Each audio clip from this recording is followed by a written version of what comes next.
visuals from Mission Operation Complex at ISRO's Telemetry Tracking and Command Network, ISTRAC, situated in Namma, Bengaluru, Karnataka. I, Arushi Seth, and my colleague, Dr. Padamdeo Mishra, are your hosts for the evening and shall accompany you on the journey of the landing event from powered descent start to touchdown. Today, we shall be witnessing the final phase of the critical and most technologically challenging mission operations of Chandrayaan-3, wherein the lander module will be making a safe and soft landing on the surface of the moon. These display screens show the countdown to the power descent start as well as the path that will be followed by the lander module. We are 18 minutes away from the commencement of power descent. India is at the brink of creating history as we all await with bated breath to witness the landing on Moon's south polar region.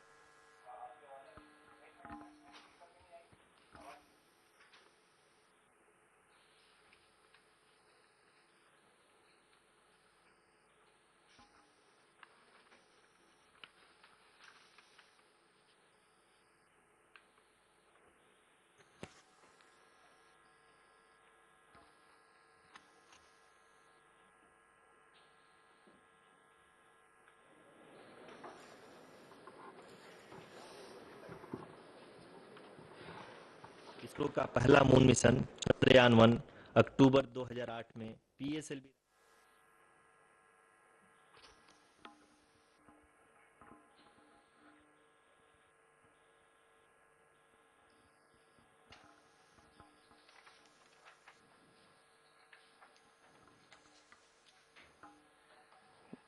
धन्यवाद आरुषि। अगर मैं सही मायने में कहूं तो अंतरिक्ष का कोई भी मिशन हो और चाहे किसी भी देश के द्वारा संचालित किया जा रहा हो, इसरो मिशन के निश्चितता और अनिश्चितता के बीच बहुत ही महीन अंतर होता है, जिससे कि एक मिशन सफल या असफल होता है। लेकिन ना हम थके ना हम हारे। हमने पिछली कमियों को सुधारते हुए आज पूरी तरह से आश्वस्त किया है कि लैंडर मॉड्यूल निश्चित तौर पे चंद्रमा के सतह पर सेफ और सॉफ्ट लैंडिंग करेगा। सभी दर्शकों के जानकारी के लिए अब हम इसरो के अब तक के सभी लूनर मिशंस को संक्षिप्त विवरण प्रस्तुत करेंगे। जी हाँ, इसरो का पहला मून मिशन चंद्रयान-1 अक्टूबर 2008 में पीएसएलवी रॉकेट के द्वारा सफलतापूर्वक प्रक्षेपित किया गया था। चंद्रयान-1 ने चंद्रमा के सतह पर पानी की खोज करके पहले ही इतिहास रच चुका है। यही कारण है कि आजकल विश्व के तमाम अंतरिक्ष वैज्ञानिक और स्पेस एजेंसियां चंद्रमा को और करीब से जानने के लिए उत्सुक दिख रही हैं। अगर हम बात करें चंद्रयान-2 की, जो इसरो का दूसरा मिशन है, जुलाई 2019 में इसरो के सबसे ताकतवर रॉकेट LVM-3 द्वारा सफलतापूर्वक प्रक्षेपित किया गया था और आज भी लगभग 4 साल बाद यह चंद्रमा के 100 किलोमीटर के सर्कुलर ऑर्बिट में घूमते हुए बहुत ही उत्तम क्वालिटी का डेटा प्रदान कर रहा है। मिशन के प्रारंभ में इसकी आयु 1 साल निर्धारित की गई थी, परंतु LVM-3 द्वारा बहुत ही सटीक इंजेक्शन और मिशन मैनेजमेंट की वजह से चंद्रयान-2 काफी लंबे समय तक कार्यरत रहेगा। अब तक चंद्रयान-2 चंद्रमा के लगभग सभी भागों का चित्र ले चुका है। इसका एक बहुत ही महत्वपूर्ण पेलोड OHRC यानी कि ऑर्बिटर हाई रेजोल्यूशन कैमरा विश्व का सबसे बेहतरीन कैमरा है, जो कि चंद्रमा की सतह का लगातार पिक्चर भेज रहा है। अब मैं आरुषि जी से निवेदन करूंगा कि वो आप लोगों को इसरो के वर्तमान मिशन चंद्रयान-3 के बारे में बताएं।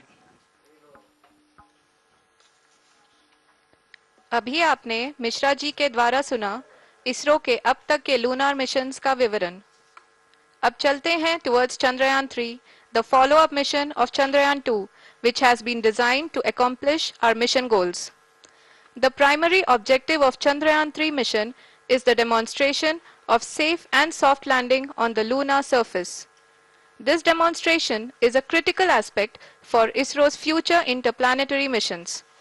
In addition to this, the mission objectives also include demonstration of roving capability and conduction of in situ scientific experiments on Moon's surface. Carried on the shoulders of India's heaviest rocket LVM-3 on the 14th of July, Chandrayaan-3 was placed in the precise elliptic parking orbit of size 170 by 36,500 kilometers. ISRO, in its mission plan of following the incremental trajectory approach, carried a total of 5 earthbound maneuvers. The fifth apogee raising maneuver, which took place on the 25th of July, placed the spacecraft in an orbit of 250 by 1,27,000 kilometers. At the early hours of 1st August, the translunar injection was carried out, after which the composite module began the final leg of its long journey of nearly 3,84,000 kilometers for its rendezvous with the Moon. The TLI was a key step in the mission, enabling the spacecraft to escape Earth's gravitational pull and travel to the Moon. An orbit of 288 by 3,69,328 kilometers was achieved at the end of the translunar injection.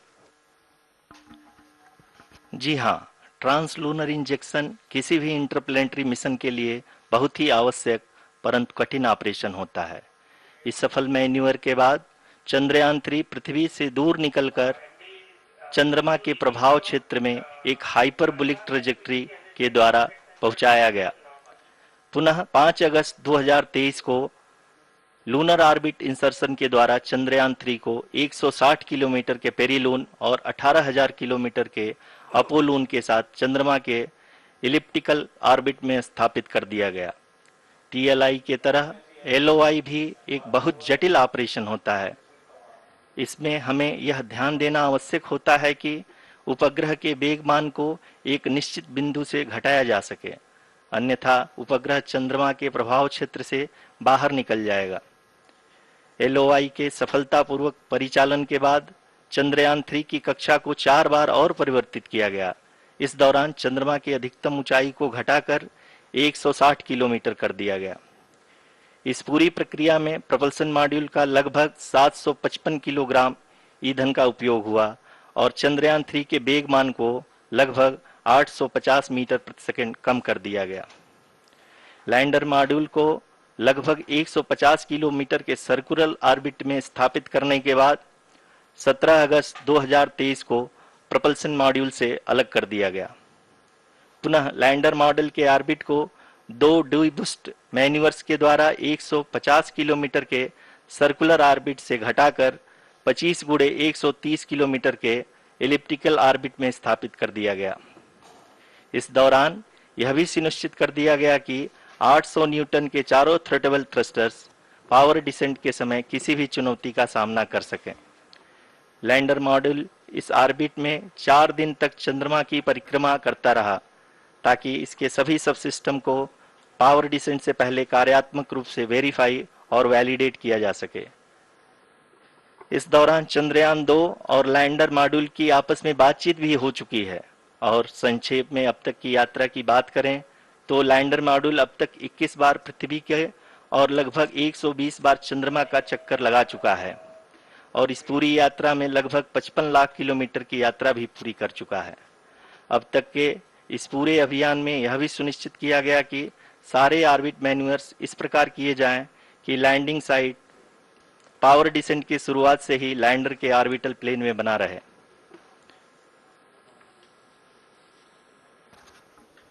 Make it further That is true complicated. indeed.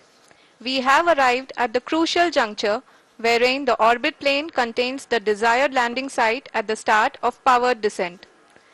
We are also happy to announce that live images from the Chandrayaan-3 lander imager camera is being received continuously. The demonstration of soft landing on the moon's surface is no ordinary feat due to the innumerable challenges and complexities involved. The lander velocity has to be killed from nearly 6,048 kilometers per hour without any aid from the thin and tenuous moon's atmosphere. The lunar dust at the time of landing and the craters and boulders scattered over the moon's surface make it further complicated to achieve this. The new and improved Chandrayaan-3 design has been built after envisaging all the scenarios which the lander module can encounter. With several software improvements, provision for full-level redundancies, a plethora of special tests, namely the integrated hot test, integrated cold test, and lander leg drop tests were carried out for the lander module. The success of these tests has provided great confidence in the performance of all the onboard sensors, propulsion system, and associated guidance, control, and navigation algorithms. The key findings during the tests have enabled to improve the overall system performance. The largely unexplored south pole of the moon has been chosen as the intended landing site since there is a possibility of finding ice and other minerals which would be vital resources for future explorers. Apart from continuing investigations pioneered by Chandrayaan-1 and Chandrayaan-2, the Chandrayaan-3 mission will also provide invaluable data to the science community around the world. Let us give our viewers a glimpse on the configuration of Chandrayaan-3 mission.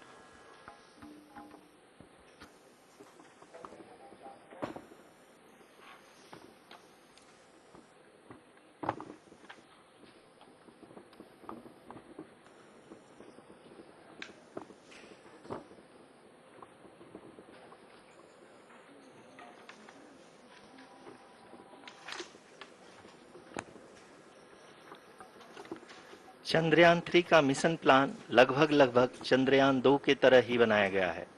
यहाँ यह भी सुनिश्चित किया गया है कि चंद्रयान 3 को rocket से अलग होने से लेकर के चंद्रमा के निकटतम कक्षा में स्थापित होने तक सारी गतिविधियां चंद्रयान 2 के तरह ही हों। और अब हम यह कह सकते हैं कि यह प्लान पूरी तरह से 100% सफल रहा। हालांकि लैंडर मॉड्यूल के सेंसर्स और प्रोपल्शन सिस्टम को इस तरह से मजबूत किया गया है कि लैंडर पावर डिसेंट के समय किसी भी आपदा से बाहर आकर के मिशन के मुख्य उद्देश्य को पूरा कर सके। इस क्रम में लैंडर के मुख्य सेंसर्स कारा, लासा, एलएचबीसी, एलडीवी और एलएचडैक का कार्यात्मक परीक्षण भी किया जा चुका है। एलडीवी, जो कि पूर्णतः स्वदेशी तकनीकी से बनाया गया एक नया सेंसर है, इसका मुख्य कार्य लैंडर के वेलोसिटी को तीनों अक्षों में कंप्यूट करना है। पावर डिसेंट के दौरान लैंडर के सटीक पोजीशन और वेलोसिटी का ज्ञान होना बहुत ही आवश्यक है। लिराप यानी laser inertial referencing and accelerometer package इस कार्य को पावर डिसेंट के दौरान बखूबी निभाएगा। ट्रैजेक्टरी जनरेशन, जो कि चंद्रयान 3 मिशन के लिए बहुत ही अहम है, क्योंकि हर ऑर्बिट मैन्यूवर के बाद यह सुनिश्चित किया जाता है कि लैंडर की मिशन ऑब्जेक्टिव को ना बदले। इस क्रम में मैं यह भी आपको बता दूं कि ऑर्बिट डिटर्मिनेशन, जो कि उपग्रह के पोजीशन और वेलोसिटी को बहुत ही एक्यूरेटली बताता है, एक बहुत ही कठिन और जटिल कंप्यूटेशन और एस्टिमेशन होता है। यहाँ यह भी जानना महत्वपूर्ण है कि चंद्रयान 2 का OHRC पेलोड अब तक काफी ऊंचे स्तर का डैम प्रदान किया है, जिसके फलस्वरूप लैंडिंग साइट की सीमा को बढ़ाकर 4 गुणे 2.4 किलोमीटर कर दिया गया है, जो कि पावर डिसेंट के दौरान सॉफ्ट लैंडिंग कराने में काफी सहायक सिद्ध होगा। Apart from the sensors, Chandrayaan-3 is equipped with a suite of sophisticated payload instruments. While Chandrayaan-1 and Chandrayaan-2 orbiter have provided abundant remote sensing data of Moon, equally important are the on-site localized measurements that provide ground truths. Lander and rover have payloads which are completely new and will perform in situ analysis of lunar surface. The two spectroscopes on rover, APXS and LIBS, will actively measure the surface elemental abundances at the landing location and surrounding area. The lander carries a seismometer ILSA that can sense impact events and lunar quakes. The thermal probe CHAST will measure the temperature profile and thermal conductivity of Moon's regolith. The Rambha payload will carry out lunar ionosphere studies, while the laser retroreflector array shall be a passive location indicator for future spacecraft equipped with laser altimeter. The propulsion module has not been left behind, and an experimental shape payload has been added to it as a value addition. It will help in understanding the nature and characteristics of water-rich planets and will also aid in the future study of potentially habitable exoplanets. We are minutes away from the start of powered descent. The entire powered descent shall be carried out by the onboard autonomous landing sequencer or ALS, which is a series of instructions preloaded to the lander module. These instructions include the commands to be executed, data to be collected and analyzed, and decisions to be made and executed autonomously throughout the powered descent.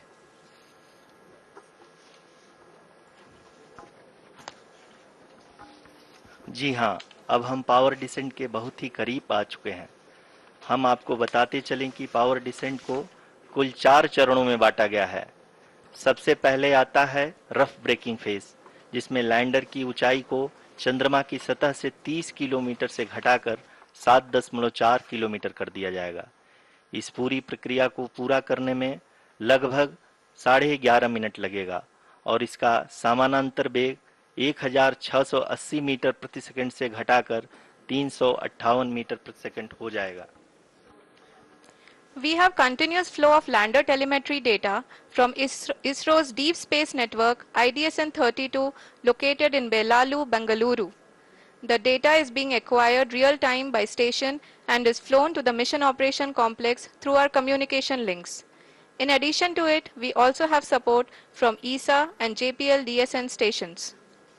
There will be no ground intervention once the ALS takes charge.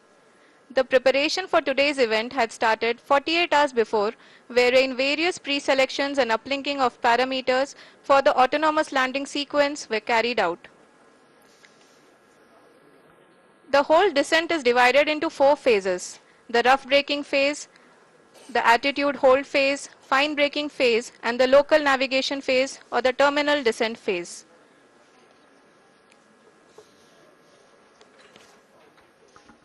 जी हाँ, attitude hold phase, जो कि power descent का दूसरा चरण है, एक बहुत ही महत्वपूर्ण फेज है। इस 10 सेकंड के स्मॉल ड्यूरेशन के दौरान लैंडर के दो महत्वपूर्ण सेंसर कारा और लासा लैंडर की ऊंचाई की गणना करेंगे। इस फेज के पूरा होते ही लैंडर चंद्रमा के सतह से कुल 6.8 किलोमीटर की ऊंचाई पर होगा।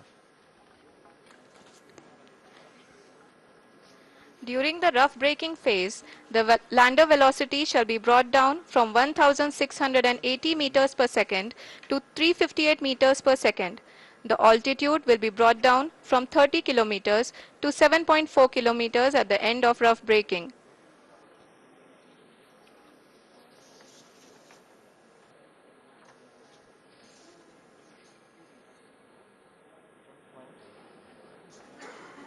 Currently, we can see the scientists are analyzing the lander data.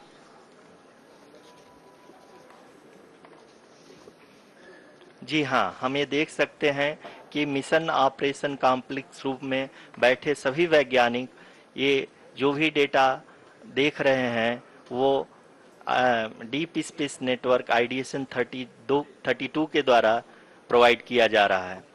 और अगर हम अब बात करें पावर डिसेंट के तीसरे चरण का, जो कि फाइन ब्रेकिंग फेज होगा, जिसमें लैंडर लैंडिंग साइट से जस्ट 800 मीटर की ऊंचाई पर वर्टिकली होगा। इस चरण को पूरा होने में लगभग 3 मिनट लगेंगे और इस चरण के पूरा होते ही लैंडर की वेलोसिटी लगभग शून्य हो जाएगी। The scientists here at ISTRAC are glued to their systems, analyzing all sorts of complex data.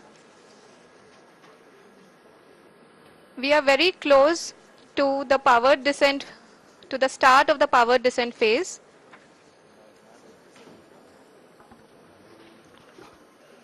जी हाँ, अगर हम अब बात करें पावर डिसेंट के चौथे और अंतिम चरण का, जो कि लोकल नेविगेशन फेज या टर्मिनल डिसेंट फेज भी कहा जाता है, इस दौरान लैंडर के दो इंजन बंद कर दिए जाएंगे और लैंडर के सेंसरों द्वारा इसके हाइट और वेलोसिटी की गणना इनर्शियल नेविगेशन को भेज दिया जाएगा।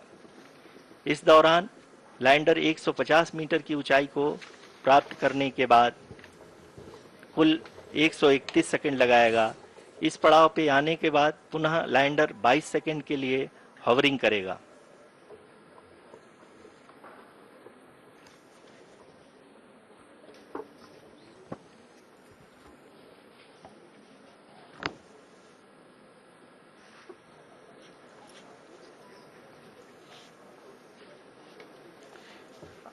आप इस समय अपने स्क्रीन पे मिशन ऑपरेशन कॉम्प्लेक्स में बैठे सभी मान्यगणों को देख सकते हैं, जो कि बहुत ही उत्सुकता के साथ टेलीमेट्री डेटा को देख रहे हैं। अभी हम लोग पावर डिसेंट शुरू होने से जस्ट कुछ ही पल दूर हैं।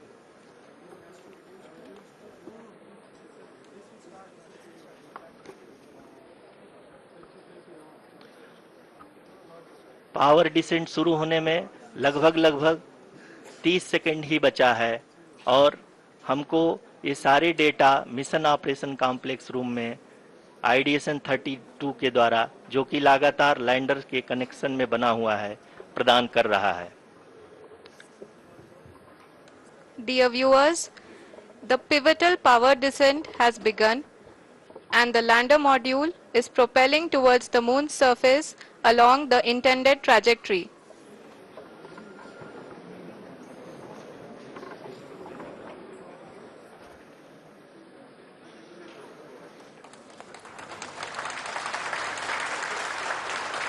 जी हाँ, अब देख सकते हैं रफ ब्रेकिंग फेज की शुरुआत हो चुकी है।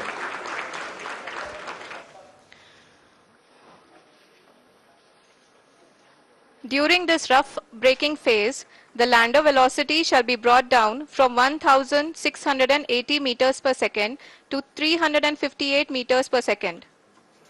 The altitude will be brought down from 30 kilometers to 7.4 kilometers at the end of rough braking. All this in the duration of 690 seconds or 11.5 minutes. Currently, the Laser Inertial Reference and Accelerometer package (LIRAP) is aiding in the navigation. जी हाँ, अभी आप अपनी screen पे देख सकते हैं कि lander अब तक कुल 191 किलोमीटर हॉरिजेंटल दिशा में चल चुका है और अभी तक इसकी वेलोसिटी लगभग 31 किलोमीटर बनी हुई है।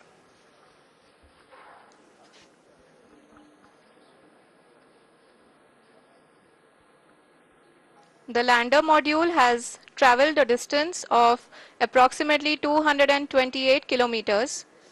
The complete downrange that will be traveled during this phase shall be nearly 713.5 kilometers.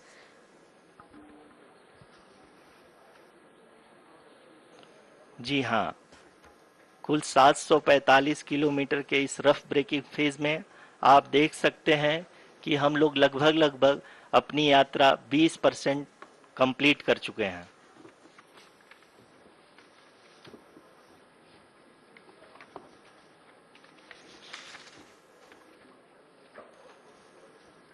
Power descent की यह शुरुआत हम कह सकते हैं कि बहुत ही सटीक और सधी हुई है, जिसमें लैंडर अपने वेगमान को अनुमानित तरीके से घटा रहा है।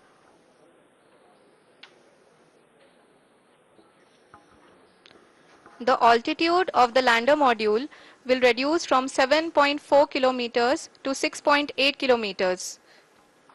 During the next phase, which is going to be the attitude hold phase. We can currently see that the altitude of the lander module is nearly 31 kilometers. आरयूसीसी अभी हम इस ग्राउंड ट्रेस को देखते हुए कह सकते हैं कि रफ ब्रेकिंग फेज की शुरुआत बहुत ही अच्छे तरीके से हुई है। आप ये देख सकती हैं कि जो भी प्रोजेक्टेड ग्राउंड ट्रेस है, उसी पे अपना लैंडर मॉड्यूल आगे चलते हुए बढ़ रहा है। अभी तक ये देखा जा सकता है कि लैंडर मॉड्यूल लगभग 370 किलोमीटर 36 दिशा में चल चुका है। The mission operations team is analyzing the data.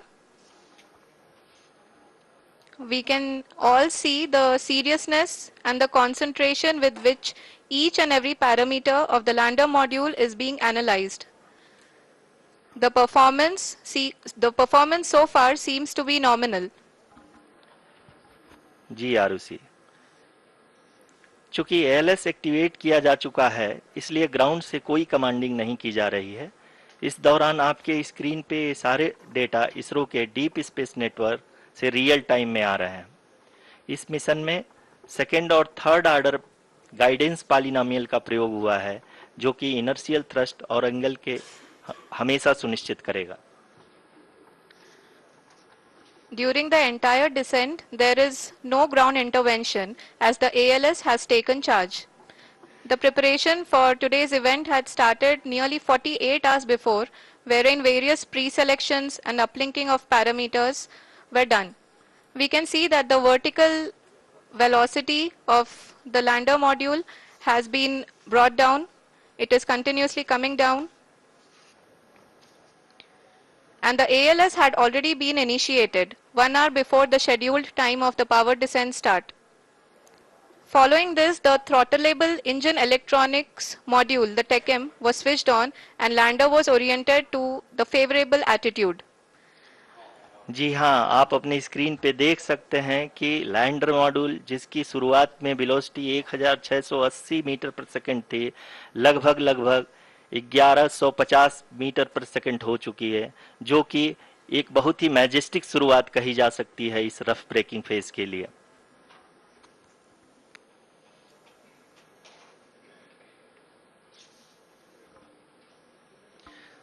यहाँ पे मैं आपको ये भी बताते चलूं कि आप अपने स्क्रीन पे देख सकते हैं कि द लैंडर मॉड्यूल का आल्टीट्यूड धीरे धीरे अब कम होता हुआ दिख रहा है, और जो कि एक्सपेक्टेड भी है। अभी हम बात करें करंट आल्टीट्यूड की, तो जो कि 28.6 किलोमीटर के आसपास है। आप स्क्रीन पर ये भी देख सकते हैं Chandrayaan 3 lander imager display. The lander imager is continuously taking photographs of the moon surface, and that is also being streamed here. Currently the horizontal velocity has been brought down and the distance traveled is 574 kilometers. The current altitude is 27 kilometers as can be seen on the screen. जी हाँ, करीब करीब अपने आधे सफर को पूरा करते हुए इस रफ ब्रेकिंग फेज में लैंडर बहुत ही आगे की तरफ बढ़ते हुए अपनी ऊंचाई को घटा रहा है। अगर अब बात करें तो लैंडर की ऊंचाई चंद्रमा के सतह से लगभग 27 किलोमीटर से नीचे हो चुकी है, करीब करीब 26.7 किलोमीटर के आसपास है। The next phase after the rough braking phase is the attitude hold phase, which will be for a duration of nearly 10 seconds. The lander will be oriented such that both the altimeters will be looking exactly towards the moon's surface. At the end of this attitude hold phase, height measurement update to navigation system will be given from the laser and car band altimeters. Currently, we are in the middle of the rough braking phase. जी हाँ, अगर हम ध्यान से देखें तो लगभग 8 minute की यात्रा के बाद लैंडर अपनी हॉरिजेंटल वेलोसिटी को लगातार कम करते हुए अपनी ऊंचाई, अभी की ऊंचाई के समय 24 किलोमीटर की ऊंचाई प्राप्त कर चुका है।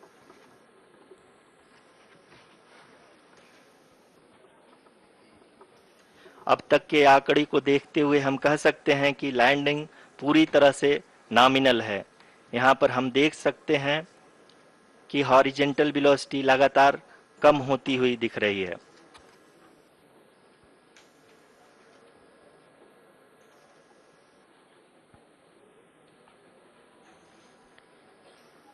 The altitude of lander from ground is currently 22 kilometer, which is again going to be coming down, and that is expected. For the viewers who have joined now, we are in the power descent phase, and we are in the rough braking phase, which is the first phase of the power descent. We have currently traveled a downrange of 697 kilometers, and the downrange that has to be traveled during this phase is 713.5 kilometers. जी हाँ, अभी आप देख सकते हैं कि lander की horizontal velocity लगभग 720 metre प्रति सेकंड हो गई है। लगभग हम ये कह सकते हैं कि 900 मीटर प्रति सेकंड वेलोसिटी को कम किया जा चुका है।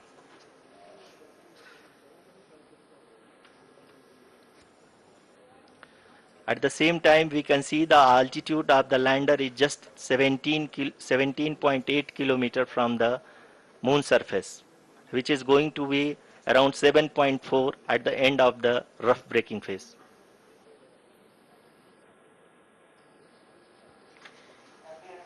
इस फेज के बाद हम जाएंगे towards the attitude hold phase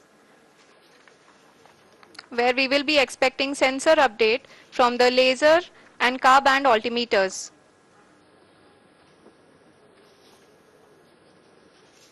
We can see the visualization of the lander module moving towards the moon's surface. The current altitude is nearly 15.2 kilometers and the distance traveled is 754 kilometers. We can also see the image that the lander imager camera has been providing. जी हाँ, इस rough breaking phase के दौरान 800 Newton के चारों throttle engine अपने कार्य को पूरी तरह से अंजाम दे रहे हैं और लैंडर के हॉरिजॉन्टल वेलोसिटी को लगातार कम कर रहे हैं। अब तक लैंडर लगभग अपने 75 से 80% की यात्रा को पूरा कर चुका है।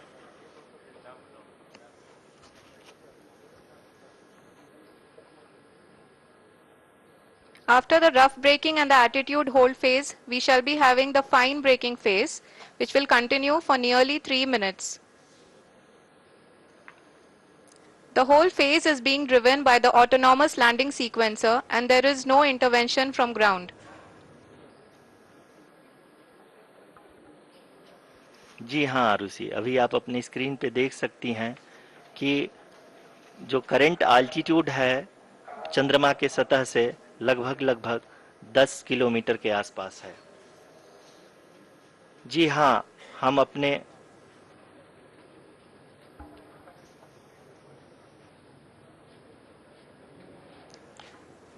जी हाँ, हमारे प्रधानमंत्री जी श्री नरेंद्र मोदी जी हम सभी का उत्साहवर्धन करने के लिए दक्षिणी अफ्रीका के जोहानसबर्ग से जुड़ गए हैं।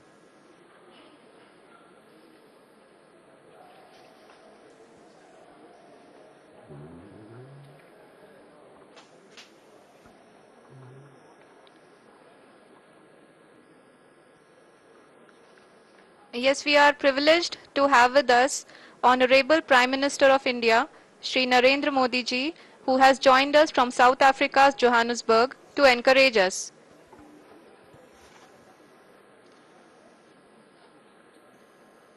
जी हाँ, आप ये देख सकते हैं एल्टीट्यूड होल्ड फेस भी बहुत ही आसानी से लैंडर फेस ने पार कर लिया है और अब फाइन ब्रेकिंग की शुरुआत हो चुकी है। अभी हम ये देख सकते हैं कि लैंडर की ऊंचाई लगभग 5.6 किलोमीटर है, जो कि इस फेज के उपरांत लगभग 800 मीटर हो जाएगी।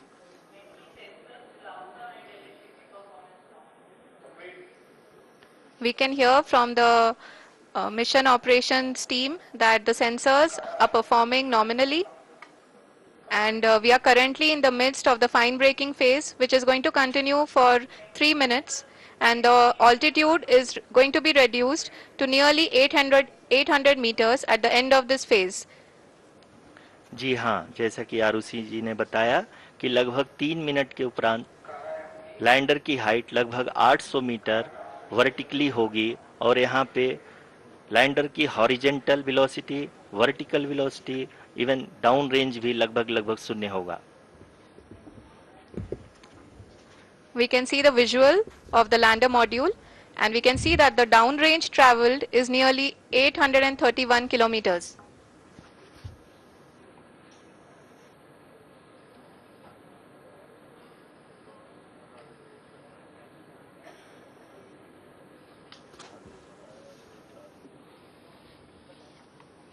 जी हाँ, आप अपनी स्क्रीन पे देख सकते हैं कि लैंडर की ऊंचाई अब चंद्रमा की सतह से लगभग 3 किलोमीटर से कम हो चुकी है।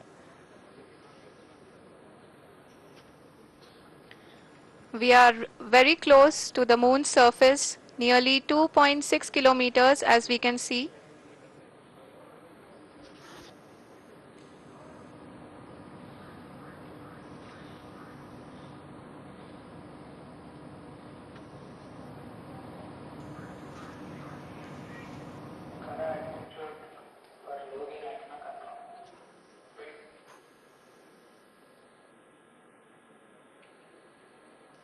जी हाँ, अभी आप देख सकते हैं कि लैंडर की ऊंचाई लगभग लगभग 1 किलोमीटर के आसपास है।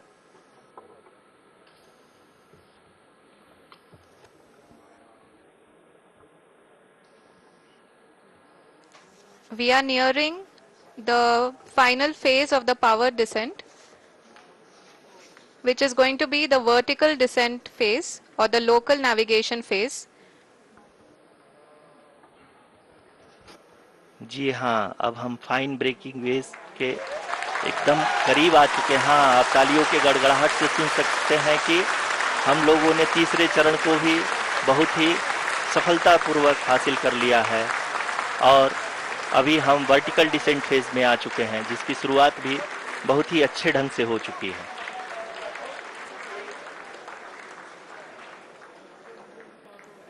Lot of applause indicates that till now the performance has been nominal. We are in the vertical descent phase 1.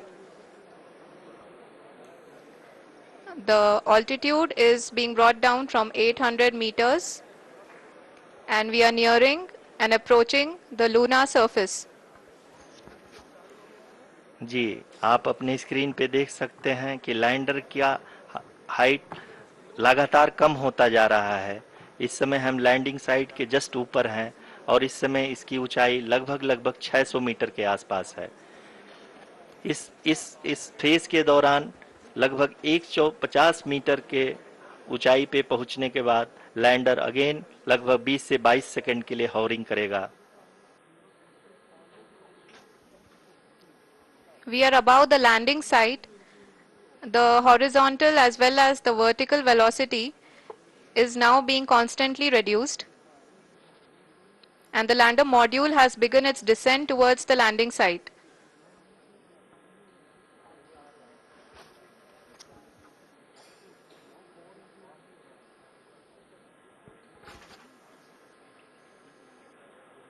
जी हाँ, आप अपने स्क्रीन पे देख सकते हैं ये जो पथ निर्धारित किया गया है, लैंडर पूरी तरह से उसी को ही फॉलो कर रहा है।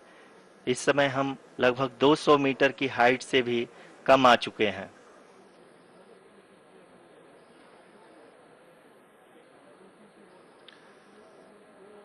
अब हम ये देख सकते हैं कि हम लगभग लगभग 150 मीटर की ऊंचाई पे हैं चंद्रमा के सतह से।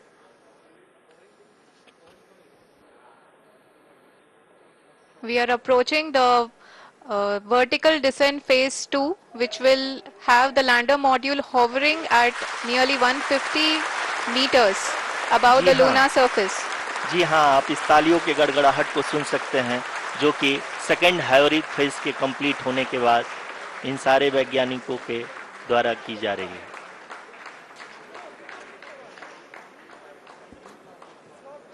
जी हाँ, आप अगर फिर से ध्यान से देखें तो एल्टीट्यूड पुनः कम होता जा रहा है। अभी हम लोग लगभग लगभग 135 मीटर की ऊंचाई पे हैं। The sensors that are updating at this point are providing confirmation of the safety of the landing site. As expected, the retargeting is going on and this is a very good signature for the lander. अभी आप ये देख सकते हैं कि lander की ऊंचाई लगभग 65 मीटर के आसपास बची हुई है।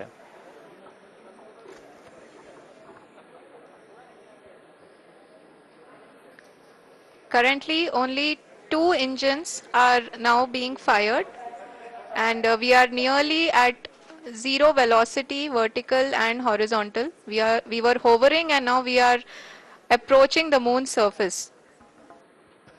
धीरे धीरे लैंडर की वेगमान को कम किया जा रहा है और हम अब लगभग 50 मीटर से भी कम आ चुके हैं। We can see the Honorable Prime Minister, Shri Narendra Modi ji, who is here to encourage us and he is critically looking at the visuals.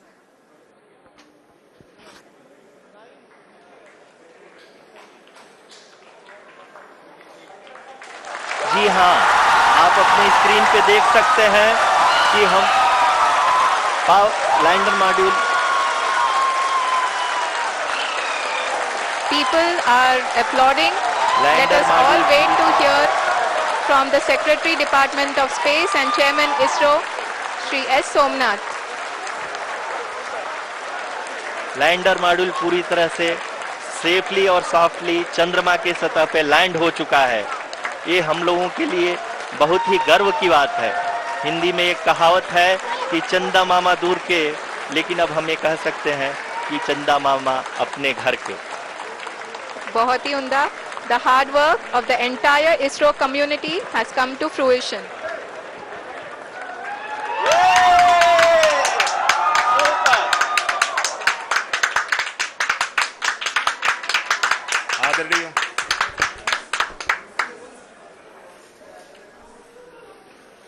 आदरणीय प्रधानमंत्री जी, नमस्कार. Sir, we have achieved soft landing on the moon. India is on the moon. Sir, I request our Honorable Prime Minister to address us and bless us. Thank you, sir.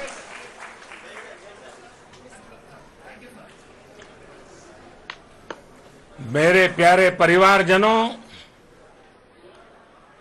जब हम अपनी आंखों के सामने ऐसा इतिहास बनते हुए देखते हैं तो जीवन धन्य हो जाता है। ऐसी ऐतिहासिक घटनाएं राष्ट्र जीवन की चिरंजीव चेतना बन जाती है। ये पल अविस्मरणीय है। ये क्षण अभूतपूर्व है। ये क्षण विकसित भारत के शंखनाद का है। ये क्षण नए भारत के जयघोष का है। ये क्षण मुश्किलों के महासागर को पार करने का है। ये क्षण जीत के चंद्र पथ पर चलने का है। ये क्षण 140 करोड़ धड़कनों के सामर्थ्य का है। ये क्षण भारत में नई ऊर्जा, नया विश्वास, नई चेतना का है। ये क्षण भारत के उदयमान भाग्य के आह्वान का है। अमृत काल की प्रथम प्रभा में सफलता की ये अमृत वर्षा हुई है। हमने धरती पर संकल्प लिया और चांद पर उसे साकार किया। और हमारे वैज्ञानिक साथियों ने भी कहा, India is now on the moon. आज हम अंतरिक्ष में नए भारत की नई उड़ान के साक्षी बने हैं। साथियों, मैं इस समय ब्रिक्स समिट में हिस्सा लेने के लिए दक्षिण अफ्रीका में हूं, लेकिन हर देशवासी की तरह मेरा मन चंद्रयान महाअभियान पर भी लगा हुआ था। नया इतिहास बनते ही हर भारतीय जश्न में डूब गया है। हर घर में उत्सव शुरू हो गया है। हृदय से मैं भी अपने देशवासियों के साथ, अपने परिवारजनों के साथ इस उमंग और उल्लास से जुड़ा हुआ हूं।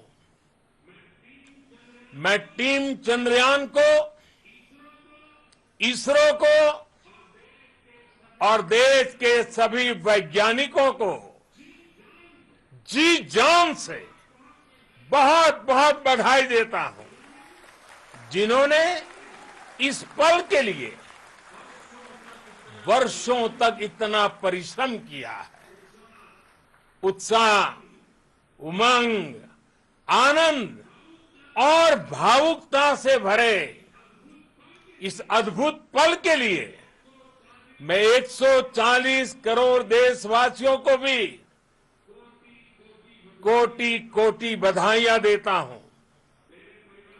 मेरे परिवारजनों, हमारे वैज्ञानिकों के परिश्रम और प्रतिभा से भारत चंद्रमा के उस दक्षिणी ध्रुव पर पहुंचा है जहां आज तक दुनिया का कोई भी देश नहीं पहुंच सका।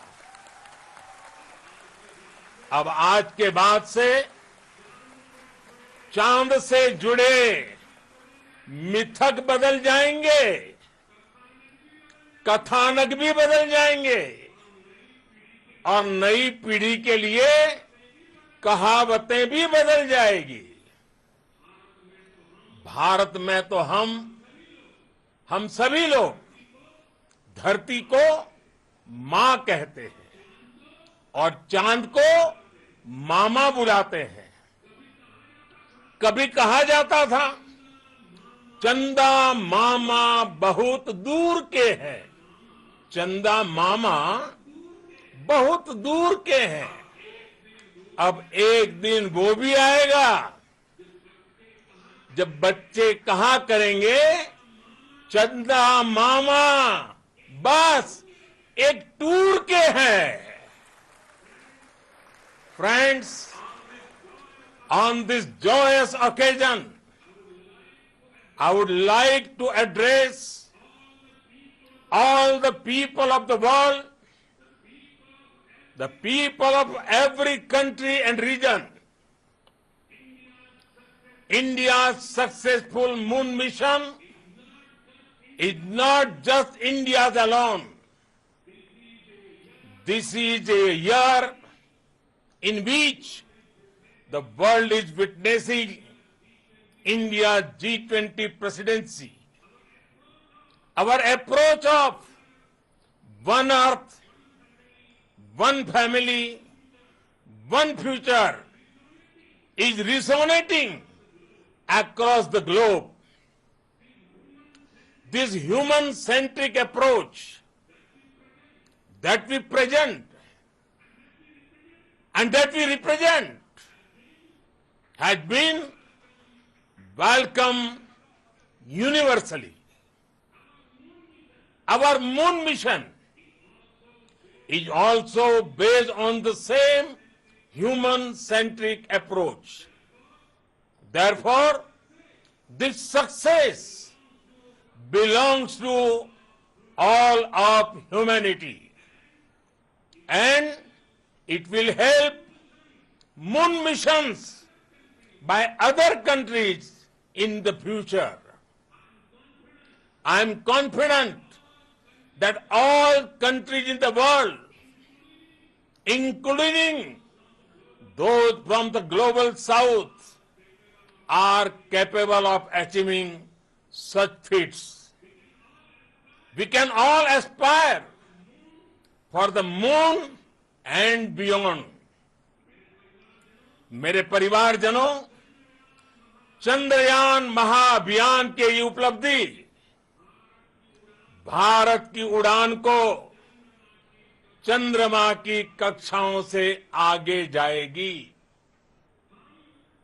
हम हमारे सौर मंडल की सीमाओं का सामर्थ्य परखेंगे और मानव के लिए ब्रह्मांड की अनेक संभावनाओं को साकार करने के लिए भी जरूर काम करेंगे। हमने भविष्य के लिए कई बड़े और महत्वाकांक्षी लक्ष्य तय किए हैं। जल्द ही सूर्य के विस्तृत अध्ययन के लिए ISRO Aditya L1 mission launch करने जा रहा है। इसके बाद शुक्र भी इसरो के लक्ष्यों में से एक है।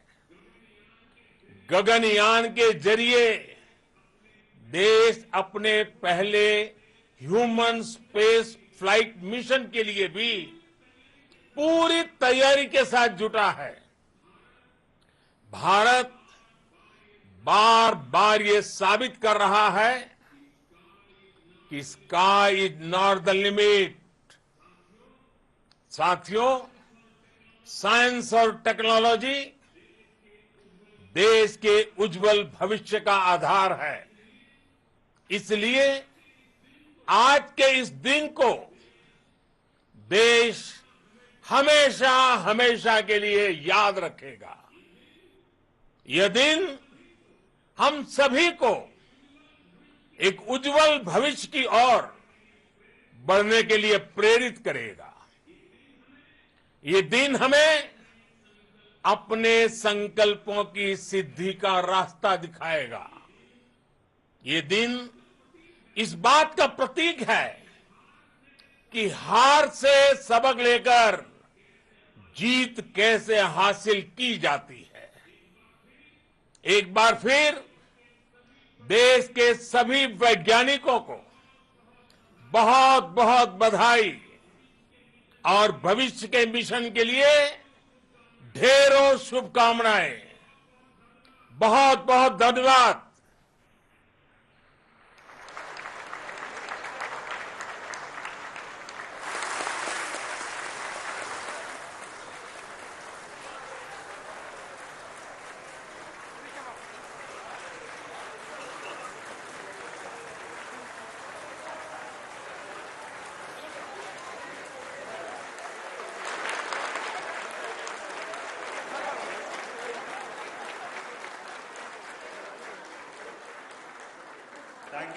Thank you, Adharaniya Pradhan Mantri ji, for being part of our journey to this success.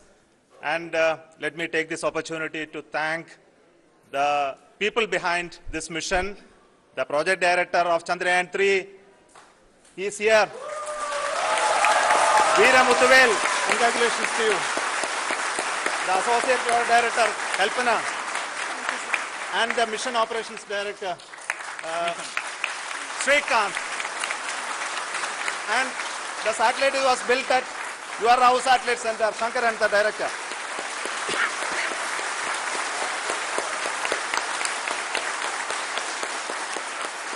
Thank you, sir. Hello.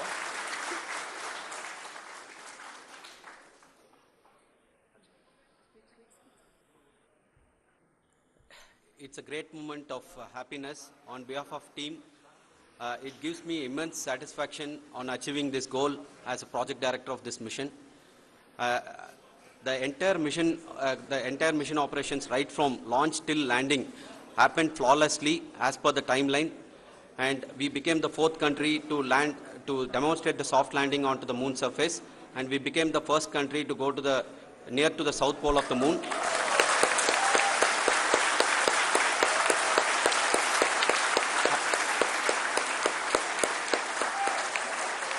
I take this opportunity to thank navigation, guidance and control team, propulsion team, sensors team and all the mainframe subsystems team who have brought success to this mission.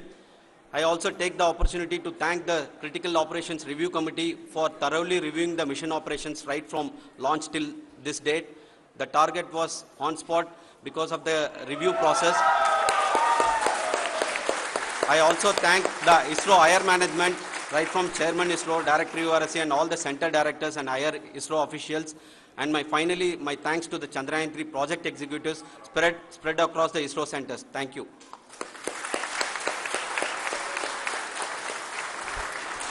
Mission Director Srikanth. It gives me an immense pleasure to be part of Chandrayaan-3 and acting as Mission Director. I would like to thank each and every team member who has supported in carrying out all the mission operations flawlessly, and I would like to thank my senior management, Chairman ISRO, Director URSC, my senior colleagues and my team members for carrying out and supporting all the things carrying out in a proper way. Thank you very much. Associate Project Director Kalpana. Good evening to all. This will remain the most memorable and the happiest moment for all of us, for our team Chandrayaan-3. We have achieved our goal flawlessly. From the day we started rebuilding our spacecraft after Chandrayaan-2 experience, it has been breathe in, breathe out Chandrayaan-3 for our team. And starting from the reconfiguration to all the special tests and the simulations we have conducted meticulously, and this has been possible only because of our immense effort from our Chandrayaan-3 team, and of course with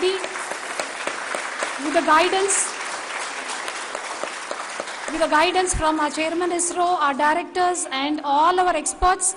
With all this, it has been possible. Thank you one and all. Thank you for all the minutest help which has been provided from all the areas of departments. Thank you. Thank you.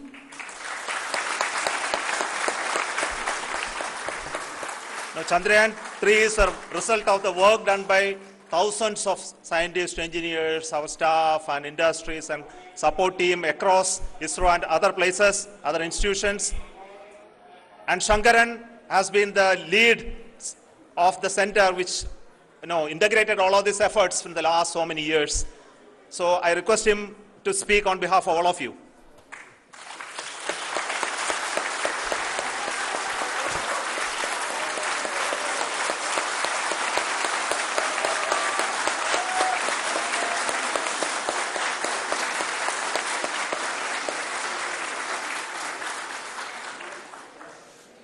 Thank you very much for the affection that has been displayed today now. Today, we have achieved what we set out to achieve in 2019. It was delayed by about 4 years, but we have done it. When Chandrayaan-3 was launched, after the separation of the spacecraft from launch vehicle, I said, I will speak the rest of the things after the soft landing. So here I will take a couple of minutes to tell the tremendous amount of effort that has been put in by the entire project team. When I say project team, it is not just only the project director and associate project director. Of course, they are the face of the project. They have been living, sleeping, eating, breathing Chandrayaan for the last 4 years. They have been supported by such a large number of people, particularly in the navigation, guidance and control area, propulsion system. This area, the amount of effort that has been put by people, the number of simulations that have been done, the number of reviews they have gone through, the amount of criticism they faced and overcome that. It is, as a person who has been watching this for the last 4 years along with them, my heart goes out for them. The amount of effort is tremendous. That is what ISRO is all about. That is what our organization has taught us to do. Now today this success has put us even more higher responsibility, as the Honorable Prime Minister was telling, because we have set the bar now so high. Nothing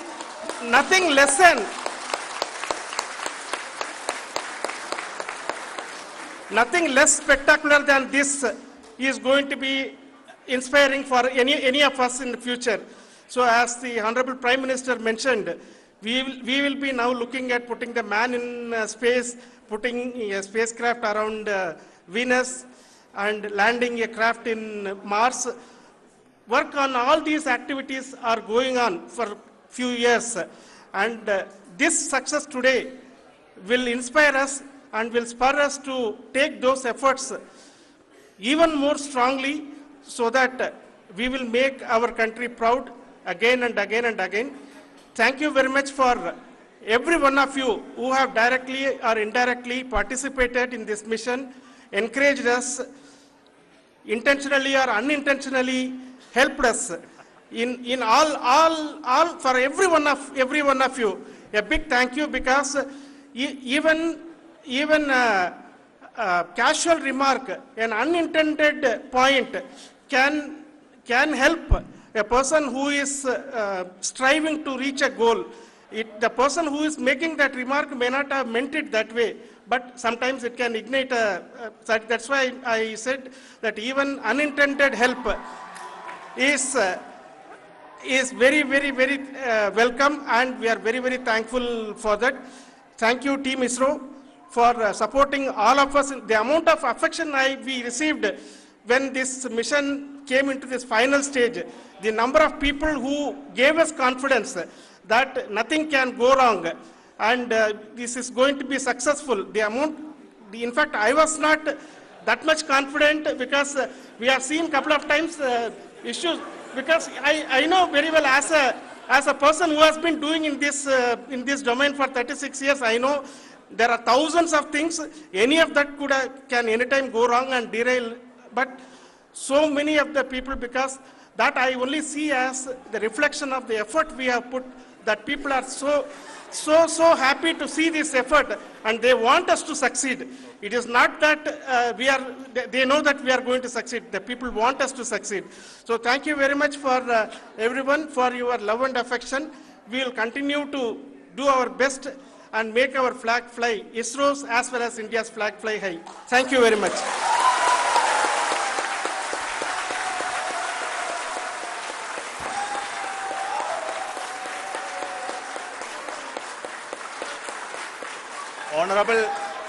Honorable Prime Minister called me and conveyed his greetings to each one of you and your family for the wonderful work you did in ISRO. Thanks are to him for the support that he is giving to us for missions like Chandrayaan-3 and the missions that are in the offing. I think that's a great word of comfort that we are receiving for pursuing the inspirational work that we are doing for the nation. I want to tell you, and I want to thank you also for each and everyone who prayed with us in the last many days, who wanted this success to happen in ISRO. I thank all those people all around the country and maybe beyond the country for their blessings and wishes and affection that he has given to each one of us for doing this work for the last so many years. I want to specifically thank some senior people who have been standing with us, especially the name of Kiran Kumar sir and Mr. Kamalakar, Sri Koteshwar Rao. They have been helping so much. They were part of the team to help them to get the confidence and get the reviews done to ensure that nothing goes with any mistakes.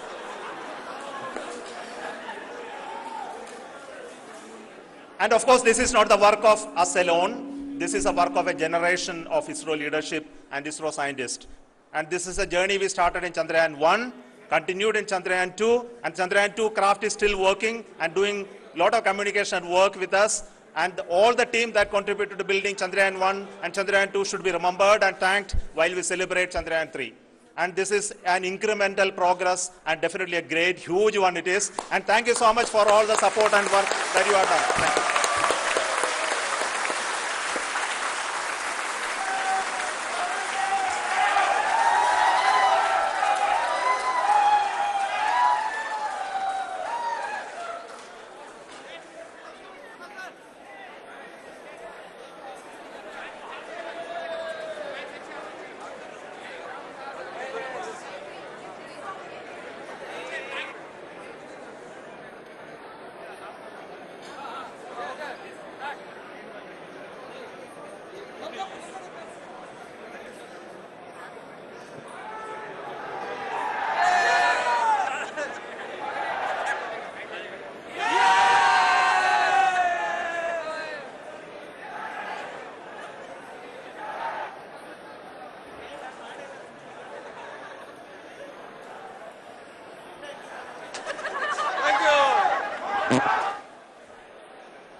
उछलता है, दौड़ता कभी कभी दौड़ कराता है, आगे आगे बढ़ता है इंडिया, अमूल दूध पीता है इंडिया.